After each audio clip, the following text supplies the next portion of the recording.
Baik, bismillahirrahmanirrahim. Assalamualaikum warahmatullahi wabarakatuh. Innal hamdalillah nahmaduhu wa nasta'inuhu wa nastaghfiruh wa na'udzu billahi min shururi anfusina wa min sayyiati a'malina may yahdihillahu fala mudhillalah wa may yudhlilhu fala hadiyalah. Asyhadu an la ilaha illallah wahdahu la syarikalah wa asyhadu anna Muhammadan abduhu wa rasuluh la nabiyya ba'dah. Allahumma sholli ala sayyidina Muhammad wa ala ali sayyidina Muhammad. Wa qad qala Allah Ta'ala fi kitabil karim, a'udzu billahi minasyaitonir rajim. Bismillahirrahmanirrahim. Ya ayyuhalladzina amanu taqullaha haqqa tuqatih wa la tamutunna illa wa antum muslimun. Shadaqallahu azim wa shadaqa rasul karim. Rekan-rekan dimuliakan Allah Subhanahu wa taala, alhamdulillah petang hari ini kembali Allah anugerahkan nikmat yang sangat banyak kepada kita. Mudah-mudahan dengan kenikmatan yang Allah anugerahkan ini bisa kita manfaatkan sebaik mungkin untuk ibadah kita kepada Allah. Mudah-mudahan amaliat kita hari ini sejak dari pagi hari senantiasa akan mendapatkan keridhaan dari Allah Subhanahu wa taala. Salat dan salam tentunya kita sanjungkan kepada suri tauladan kita, uswatuna qudwatuna baginda Rasulullah Muhammad sallallahu alaihi wasallam beserta keluarga, kerabat, para sahabat, para pengikut beliau yang istiqomah terhadap Islam ila yaumil qiyamah.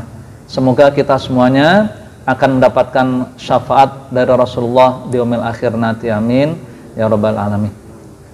Teman-teman yang saya muliakan, baginda Rasulullah sallallahu alaihi wasallam menyampaikan kepada kita semuanya, la taj'alu buyutakum kubura. Jangan jadikan rumah-rumah kalian itu sebagai kuburan. Gitu. Ya. Kan ciri kuburan itu apa? Gelap, gitu kan, sepi, ya. Terus apa? Angker atau menakutkan, ya, atau membuat kita iseng, gitu kan. Jadi jangan menjadikan rumah-rumah kita itu seperti kuburan, padahal cahayanya terang, gitu kan, penghuninya ada, namun disilakan seperti kuburan. Ini. Oleh karena itu, hendaklah kita hindari, ya. Kita hindari rumah kita harus menjadi baiti jannati, rumahku adalah surgaku, ya. Jangan baiti qabri, gitu kan, jangan rumahku adalah kuburanku, gitu, ya. Ini kita hindari. Ada juga yang menjadikan rumah-rumah kita itu, rumah-rumah seorang muslim itu seperti ring tinju, begitu. Setiap hari cuma isinya berantem terus, ya. Jadi berantemnya itu ganti-gantian aja. Bapak sama ibu, ya, suami istri berantem. Kalau enggak, ibu sama anaknya, bapak sama anaknya berantem terus, nah gitu ya. Nah ini, itu namanya rumahnya sebagai ring tinju, gitu. Ini. Jangan juga rumah kita jadikan sebagai apa? Seperti pasar, transaksi. Jadi apa-apa untung rugi, gitu kan. Jadi teman-teman ngasih uang kepada pasangan itu apa untung saya, gitu. Ya, itu kayak di pasar aja, semuanya ditransaksikan. Ya. Seorang bapak ngasih apa? Pembiayaan pada anaknya juga dihitung-hitung nih untungnya apa, ruginya apa lah. Gitu. Ya, seorang ibu juga ada yang mengatakan itu apa? Saya nggak halalkan apa air susu saya, lah itu. Jadi kayaknya semuanya mengambil keuntungan. Kalau untung dilakukan, kalau enggak gitu. Ya. Jadi banyak istilah. Namun Rasulullah ya sampaikan kepada kita, la taj'alu buyutakum kubura. Jangan jadikan rumah-rumah kalian itu adalah seperti kuburan. Nah, ini harus menjadi kita perhatikan ya secara bersama-sama. Terus bagaimana agar rumah kita itu tidak menjadi kuburan? Gitu ya. Dalam sebuah hadis yang diriwayatkan oleh Imam Muslim, Rasulullah SAW sampaikan kepada kita semuanya, La taj'alu buyutakum maqabir. Janganlah kamu jadikan rumah-rumah kalian itu sebagai maqabir, sebagai kuburan. Inna syaitana yanfiru minal baitil ladzi tuqra'u fihi suratul Baqarah. Ya. Karena setan itu lari dari rumah-rumah yang dibacakan surat Al-Baqarah. Jadi rekan mungkin Allah Subhanahu wa taala dari ayat ini agar rumah kita tidak menjadi kuburan, kita lazimkan dalam rumah kita baca Al-Qur'an. Ya, terutama adalah surat Al-Baqarah gitu. Bisa awal Al-Baqarah ya, terus surat ayat kursi, akhir surat Al-Baqarah gitu. Itu kita lazimkan dalam rumah kita itu untuk membaca Al-Qur'an. Jadi setiap hari jangan sampai lewat rumah kita itu nggak ada yang baca Al-Qur'an. Oleh karena itu setiap penghuni rumah kita ya, yang tinggal di rumah kita punya Al-Qur'an masing-masing sehingga bisa baca secara terus menerus gitu. Nah, ini harus kita programkan dalam rumah-rumah kita ya, agar tidak menjadi kuburan, agar terang secara lahir dan juga terang secara batin gitu kan. Kita biasakan dalam rumah kita untuk membaca Al-Qur'an. Ini. Dalam ayat ya, dalam surat Al-Furqan ayat 30, Allah Subhanahu wa taala sampaikan kepada kita, yaitu adalah bagaimana baginda Rasulullah itu pernah mengadu kepada Allah. Ya. Ya Rabbi, inna qaumi takhadhu hadzal Qur'ana mahjura. Ya Rabbku, sungguhnya kaumku itu menjadikan Al-Quran sesuatu yang mahjura, yang ditinggalkan gitu. Ya, saya tidak tahu teman-teman kita ini dalam keseharian itu lebih dekat dengan Al-Quran atau lebih dekat dengan HP kira-kira gitu kan. Kalau HP kan kebawa kemana-mana gitu kan. Kan dalamnya ada Al-Quran bener, cuma dibukanya itu sering buka WA-nya atau buka Al-Qurannya kira-kira gitu ya. Nah, ini juga menjadi bahan perenungan ya buat kita semuanya. Al-Quran kita memang ada aplikasi, HP kita ada aplikasi Al-Quran gitu kan. Namun sejauh mana kita buka Al-Quran dalam ya HP kita semuanya. Nah, ini hari ini kita sudah baca Al-Quran atau belum gitu ya. Nah, ini perlu dievaluasi kita semuanya ya. Apalagi teman-teman kan berangkatnya pagi, pulang sudah malam hari gitu ya. Nah, ini juga harus diprioritaskan ya, diprioritaskan pokoknya di rumah baca Al-Quran ya. Pesan juga sama keluarga kita, istri kita, anak-anak kita ya, itu ya baca Al-Quran di dalam rumah kita. Anak-anak kita yang masih kecil diusahakan juga punya Al-Quran masing-masing. Kalau bisa baca Al-Quran ya tugas bapaknya untuk ngajarin gitu ya, tugas ibunya untuk ngajarin agar anak-anak bisa baca Al-Quran ini. Dan sampai termasuk kita yang diadukan oleh Rasulullah itu adalah orang yang menjadikan Al-Quran sesuatu yang mahjura, ditinggalkan. Nah, ini biasakan. Khairukum kata Rasulullah man ta'allama Al-Quran wa 'allamahu. Ya, sebaik-baik kalian itulah yang belajar Al-Quran dan juga mengajarkan Al-Quran. Ini menjadi tingkat perhatian ya buat kita semuanya. Nah, seringkali kita baca Al-Quran ya belum sesuai dengan kaidah-kaidahnya. Nah, ini juga menjadi perhatian ya buat kita. Makanya kita lazimkan kayak tadi baca Al-Quran walaupun hanya satu halaman ya, hanya satu halaman. Ini ya kita lazimkan terus. Teman-teman juga nanti hampir belum tadi pagi belum baca Al-Quran, sempatkan nanti sebelum tidur baca Al-Quran ya, walaupun beberapa ayat ya. Dan bahkan biasanya kan kalau baca Al-Quran malah ngantuk ya gitu ya, alhamdulillah ngantuk gitu kan. Nah ya, dengan ngantuk malah bisa istirahat gitu kan. Kalau baca HP kan nggak ngantuk kan gitu. Nah, makanya Al-Quran jadi obat ngantuk. Nah gitu ya. Jadi kalau nggak bisa tidur gampang obatnya ya, nggak usah minum obat tidur, baca Al-Quran juga ngantuk gitu kan. Ngaji juga ngantuk lah gitu ya gitu. Ikut pengajian juga ngantuk. Nah, ini memang berkah ini ya, berkah ternyata mudah ya untuk istirahat umat Islam itu. Ini kembali lagi rekan-rekan makan Allah Subhanahu wa taala, biasakan dalam sehari kita baca Al-Qur'an, dan juga jangan lewatkan rumah kita ya dibacakan ayat-ayat Allah Subhanahu wa taala. Entah itu rumah sendiri maupun kontrakan gitu kan. Jangan menjadi kuburan, kan nggak nyaman kan kita itu tinggal di kuburan itu kan. Ya, kita lama-lama di kuburan nyaman nggak? Gitu, nggak nyaman. Ya, gitu. Biar nggak jadi kuburan ya bacakan Al-Qur'an.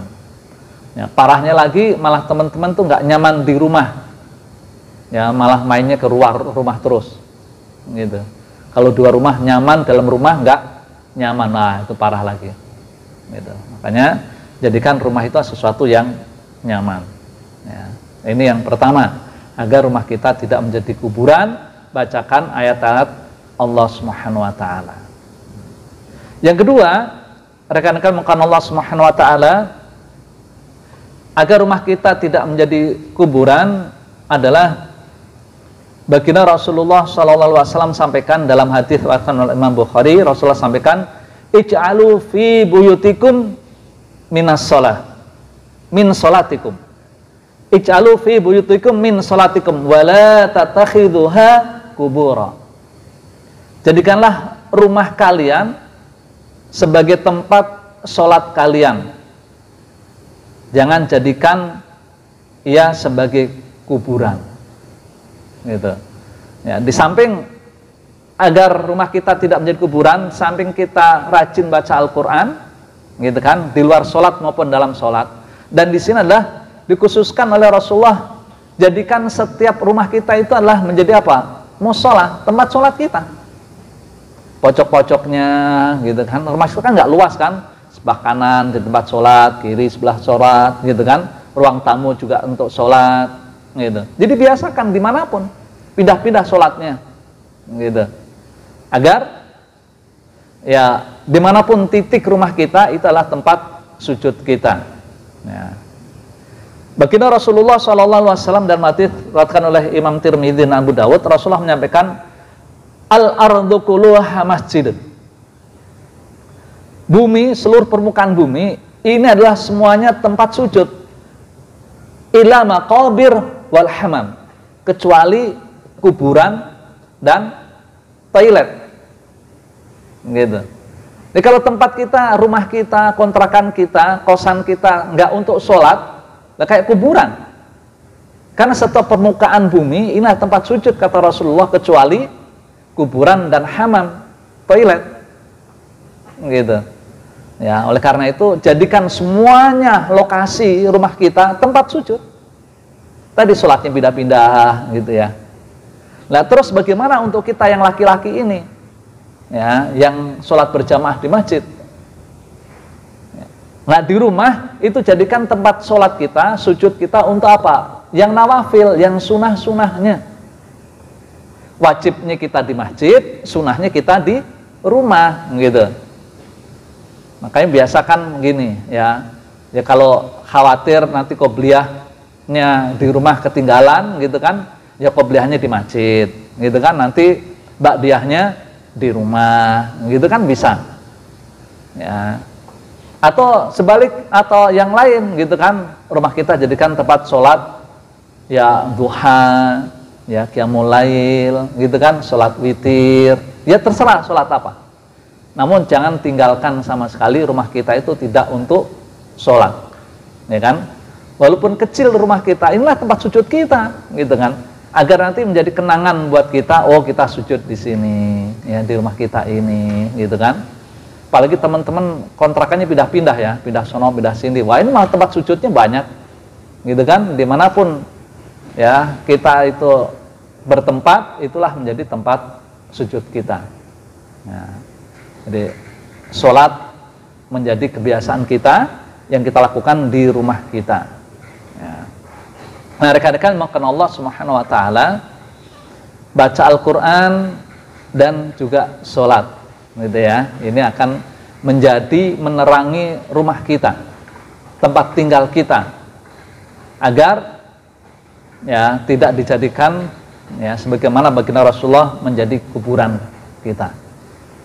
Nah, ini Ini harus menjadi tingkat perhatian ya buat kita, sejauh mana kita menjadikan rumah kita sebagai tempat untuk baca Al-Quran dan juga tempat kita untuk sujud gitu. Ya, apalagi tadi Rasulullah sampaikan khairukum man ta'amal Quran wa 'allamahu. Sebaik kalian adalah yang mau mengajarkan Al-Quran, mau belajar Al-Quran dan mengajarkan Al-Quran. Nah, apalagi rumah kita itu menjadi majelis, nah gitu ya, majelis taklim gitu. Nah, ini kan lebih hebat lagi itu. Ya, paling tidak adalah tempat kita untuk mengajarkan Al-Quran kepada anak-anak kita. Ya, nah syukur-syukur ada orang ya kata yang belajar di rumah kita. Nah, itu masya Allah. Ya, makanya kita harus punya mimpi ya, punya cita-cita. Kalau punya rumah itu bukan hanya kalau ada tamu nyaman, ya kan? Ada tamu nyaman, nggak ganggu keluarga, namun juga ada tempat untuk ngaji ya gitu. Nah ini, jadi ini diniatkan begitu, ya. Jadi ada tempat untuk ngaji khusus, ya. Sehingga apa? Orang-orang tuh rajin, ya kan? Nyaman kalau ngaji tempat kita. Nah, ini menjadi cita-cita bersama tentunya. Jadi rekan-rekan mohon Allah Subhanahu wa taala, ini sedikit yang saya sampaikan terkait tentang bagaimana rumah kita jangan menjadi kuburan. Ya, ini Rasulullah berpesan kepada kita semuanya. Baik, selanjutnya kita buka forum dialog saja ya, forum dialog. Kalau ada yang bertanya dipersilahkan. Ini mohon maaf, saya tuh belum dari pagi belum nyampe rumah ini. Habis ngisi terus takziah ke Bogor, mau saya kejar-kejar sini, ternyata jalannya luar biasa Bogor sini tuh. Ya, jaraknya nggak jauh, cuma 60 kilo. Ya, cuma macetnya itu. Ya, ini belum sempat sampai rumah. Ini juga kejar-kejaran waktu. Tadi sempat terlambat ya, 5 menit ya.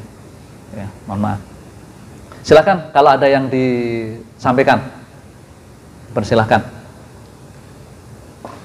Betul.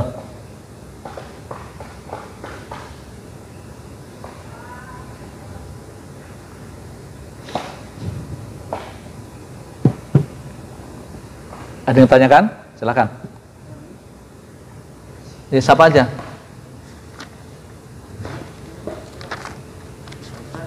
Ya, betul. Rumah ya.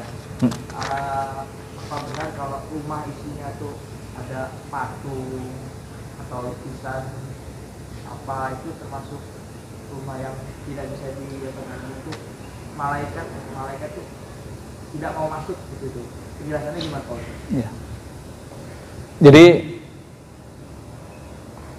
kalau terkait tentang patung, ya ini kan, ya kalau patung itu dihindari. Kenapa? Karena saat itu Rasulullah juga menghancurkan patung-patung yang ada dalam Ka'bah. Kenapa itu dihancurkan oleh Rasulullah? Hindari itu. Tapi kalau lukisan beda pendapat, ya beda pendapat. Sebaiknya itu adalah lukisannya tidak utuh, ya tidak utuh, gitu. Karena kan kalau kita membuat sesuatu yang utuh, gitu kan, khawatir ada hadits kita diminta untuk di akhirat nanti untuk menghidupkan, jadi tidak utuh, gitu, ya. Jadi kalau gambar binatang nggak ada kepalanya, gitu kan nggak utuh kan, ya. Ini kalau nggak ada kepalanya nggak hidup ya, gitu. Kepalanya doang, nggak ada kakinya, nggak ada badannya, gitu. Gitu. Jadi ini yang kita khawatirkan itu. Dan sebaiknya, ya kan, afdaliyatnya rumah kita itu daripada kasih hal-hal yang seperti itu, ya buatkan kaligrafi atau simbol-simbol keislaman, ya Ka'bah, Masjid Nabawi, ya kan, terus ya Masjidil Haram, gitu. Itu kan lebih afdal. Kan suka ada orang gambar wayang tempelin ya, gitu kan. Nah ini gambar Ka'bah kan bagusan, nah gitu kan. Jadi di Masjid Al-Aqsa banyak soalnya. Ya. Kalau pengen cari yang netral, ya gambar alam, pohon apa itu untuk menghiasi, gitu. Jadi jangan benda-benda hidup. Nah ini hindari itu.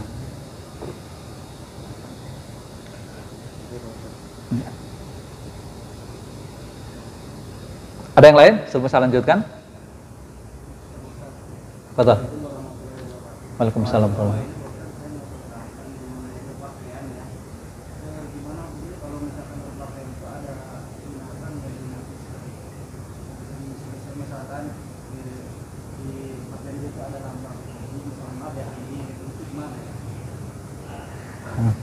Iya. Ya prinsipnya tidak ada masalah selama tadi, ya nggak lengkap ya. Gitu.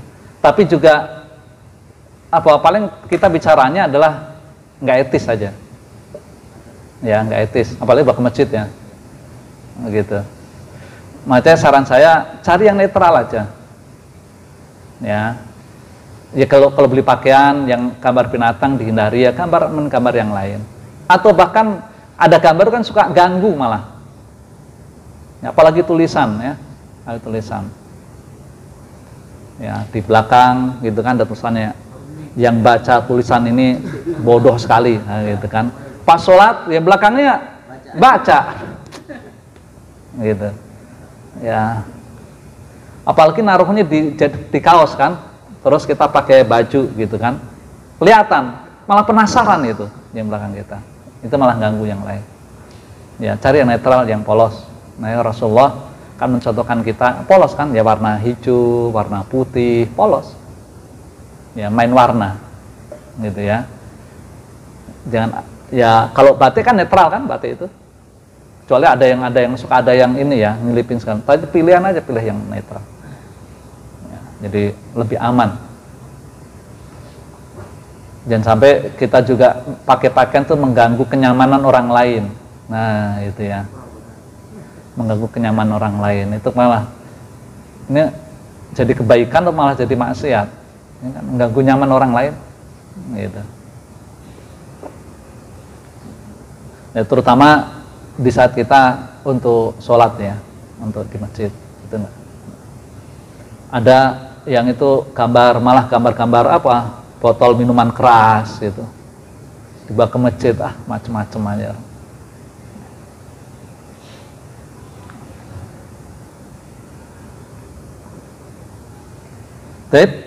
Ada lagi? Kalau nggak ada terkait sama tilawatil Quran ya, baca Al-Quran, saya menyetir firman Allah Subhanahu wa taala di dalam surat Al-Baqarah ayat yang ke-121. Ya. Di sini Allah sampaikan kepada kita, a'udzubillahi minasyaitonir rajim. Alladzina atainahumul kitab yatlunahu haqqa tilawatih. Ulaika yu'minuna bih wa may yakfur bihi fa ulaika humul khasirun. Ya. Orang-orang yang diberikan kepada mereka Alkitab, ya, Al-Quran, yatlunahu, mereka membacanya, membaca Al-Quran haqqa tilawatihi, sebenar-benarnya membaca. Ulaika yu'minuna bih, dan mereka itulah orang-orang beriman kepadanya. Wa may yakfur bihi, dan barang siapa yang mengingkari firman-firman Allah, ayat-ayat Allah, fa ulaika humul khasirun, dan mereka itulah orang-orang yang merugi. Ya. Jadi baca Al-Quran ini harus sesuai dengan kaidahnya, haqqa bitilawatihi. Ya, jadi tidak sembarangan membaca, namun bacanya harus hak, harus benar. Kaidahnya harus diperhatikan, hak-haknya harus diperhatikan. Ya ini.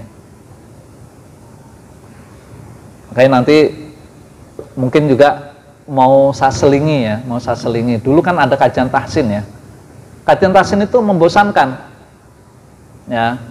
Pertama mungkin banyak gitu, habis itu bubar. Memang begitu tabiatnya. Saya punya ini, saya buat senyaman mungkin tahsin itu, senyaman mungkin.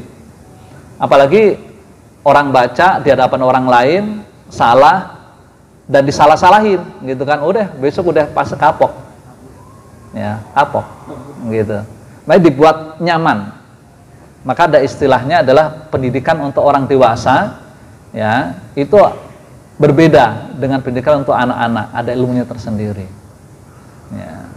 Nah, nanti juga kita selipkan sedikit-sedikit, gitu kan, terkait tentang tahsin. Ya.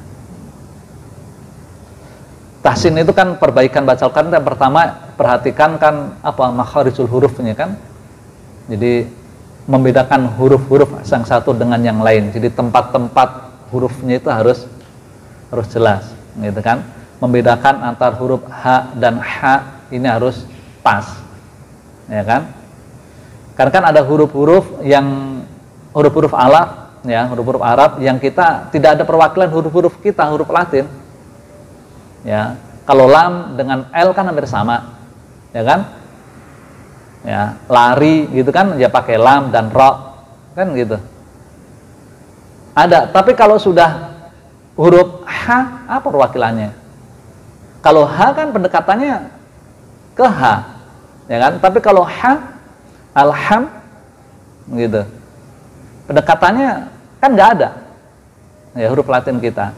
Sementara kalau H itu keluar dari sini, yang bawah, tapi kalau H keluar dari tengah sini, alham, H. Nah itu kan perlu praktek, ya perlu praktek. Dan prakteknya nggak bisa kita dengerin YouTube gitu ya, ngikutin, nggak bisa. Kenapa? Dia nggak bisa betulin, gitu. Makanya ini nanti pelan-pelan ya diselipkan, karena memang kajian-kajian tahsin itu membosankan. Kalau nggak yang belajarnya bosen, kalau nggak yang ngajarinnya bosen, gitu. Kalau nggak yang belajarnya dia nggak sabar, atau yang ngajarin nggak sabar, gitu. Apalagi orang udah begini-begini nih, banyak bebannya ini. Nah, gitu kan, banyak masalahnya lah, itu lebih sabar lagi. Nah, gitu. Nah, ini nanti pelan-pelan, makanya dibuat apa yang sederhana, ya sederhana. Karena kalau dipaksakan langsung nggak mungkin, gitu kan. Di Jawa Tengah itu banyak imam sholat itu alhamdulillahirabbil ngalamin. Alhamdulillahirabbil ngalamin. Enak sebelah, kok ngalamin sebelah. Ya, gitu. Ya. Kenapa? Karena memang huruf A, ya kan? Itu pendekatannya sulit. Makanya dikasih NG gitu. Nah, itu pendekatan ya, ingat pendekatan. Itu belum tuntas, ibarat jalan itu belum selesai, belum sampai ke tujuan. Ya, mungkin belajarnya nggak tuntas gitu kan. Terus dia nggak datang, gitu. Kan solusi gurunya kan gitu, kasih nga dulu, gitu kan. Udah dapetnya cuma nga, nggak datang, dapetnya nga kemana-mana dia. Atau baru dapat nga, gurunya nggak datang, ya udah muridnya pegangnya nga terus. Nah bisa jadi kan begitu. Ya, nah ini ya jangan sampai masuk ke kita, ya. Nah kalau kita tuh alhamdulillah, alham, nah beda, gitu ya. Nah ini dari sisi makhraj huruf. Nanti ada huruf-huruf juga kayak za, ya kan, za, sa. Nanti kita harus bedakan antara sa dan tha, ya, sa dan tha, gitu. Nah ini kan perlu praktek satu-satu, pelan-pelan, gitu kan, ini. Ya, makanya nanti diselipkan, ya nanti mungkin kalau pas gelaran saya, pas ada ngaji, gitu kan, kita selipkan dengan tahsinnya pelan-pelan, walaupun sedikit, tapi kalau rutin, ya lama-lama ini. Kemarin kan saya dapat kabar katanya ada tahsin seminggu sekali, keren banget itu. Ya akhirnya apa? Yang bosan siapa? Ya yang belajar, bosan belajar. Saya tanya sama ustadznya kan, Ustadz Mukhlis kan ya. Ya, belajarnya seminggu sekali, terus berapa lama? Habis maghrib belajar lagi. Wah, keren banget ya. Ya, gitu. Itu kalau bisa istiqomah, wow, teman-teman udah luar biasa itu. Itu. Tapi memang tahsin begitu. Kita harus mampu memanage diri. Ini kesadaran dari kita, ya kan? Kesadaran dari kita.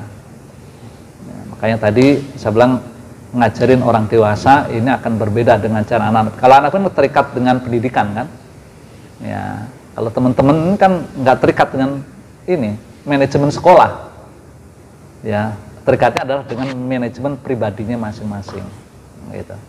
Nah, jadi tadi terkait nyambung ya dengan poin pertama itu baca Al-Quran. Jadi itu haqqo bitilawatihi, jadi bacanya harus benar. Itu dari sisi makharijul huruf. Belum lagi dari sisi mat, ya panjang pendeknya, gitu kan? Panjang pendeknya itu kan berarti harus pas ritmenya kan? Tuh.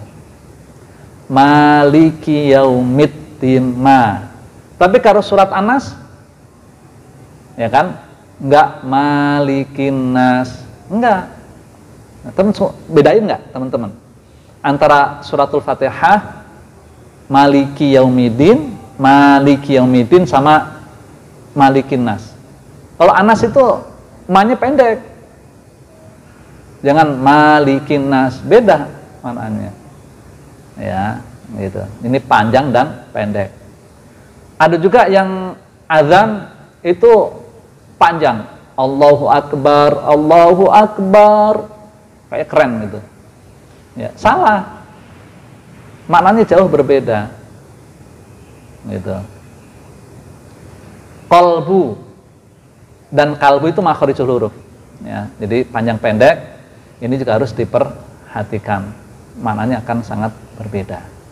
Itu makanya ada mat. Jadi banyak yang harus dipelajari. Nah, ini teman-teman, ya, momentum ini harus dimanfaatkan. Jadi nanti kalau sudah lulus dari Yanmar itu baca Al-Quran sudah benar gitu. Karena sekarang saya lagi nanganin teman-teman yang sudah lulus dari PT-nya masing-masing. Sudah lulus, sudah pensiun, usia 55 tahun ke atas, belajar tahsin. Berarti di PT nggak pernah diajarin itu. Ya, nggak pernah diajarin tahsin di PT-nya masing-masing. Nah, nanti teman-teman ya lulus, itu kan lulus dari Yanmar, usia 55 tahun itu kan, itu udah selesai tahsinnya gitu. Kan keren. Ya, terus ngajarin yang lain saatnya kan gitu. Ya. Jadi inilah rekan makan Allah Subhanahu wa taala. Ya, mudah-mudahan Allah istiqomahkan kita semuanya, ya, dimudahkan kita terus untuk meningkatkan kapasitas kita, keilmuan kita, dan mudah-mudahan Allah memberkahi kehidupan kita semuanya di dunia dan di akhirat nanti. Amin ya rabbal alamin. Mohon maaf kurang lebihnya. Wassalamualaikum warahmatullahi wabarakatuh.